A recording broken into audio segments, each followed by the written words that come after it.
Hello viewers, उम्मीद है कि आप सब ठीक होंगे। मैं आपके सामने अहम प्रेपोजिशन लेकर आई हूँ, अहम प्रेपोजिशंस।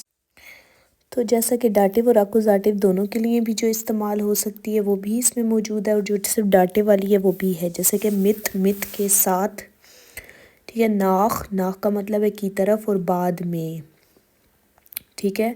जैसे मैं बर्लिन की तरफ जा रही हूँ, या मैं पिज़्ज़े के बाद चाय पीऊँगी, ठीक है, उसके लिए। और फ़ोन, फ़ोन कहते हैं से के लिए, ठीक है, ये भी डाटिव प्रेपोजिशन है।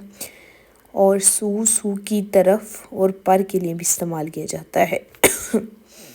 आगे व्यूवर्स, ऊबा, ऊबा ऊपर या बारे में, ठीक है, दोनों के लिए इस्तेमाल होता है। दोनों यानी कि अकुजाटिव और डाटिव दोनों के लिए ये प्रेपोजिशन इस्तेमाल की जाती है। तो उम्मीद है आपको मेरी वीडियो पसंद आई होगी। मेरी इसी तरह की छोटी छोटी वीडियोस देखते रहें। और अगर आप चाहती हैं जर्मन लैंग्वेज सीखना, तो मुझसे मेरे नंबर पर कांटेक्ट कर सकते हैं, जो आपके सामने व्हाट्सएप का नंबर टिकटॉक पर मेंशन किया गया है। अपना ख्याल रखें, नेक्स्ट वीडियो के साथ मिलते हैं। ऑफ फीडर्स एंड वीवर्स, चूस।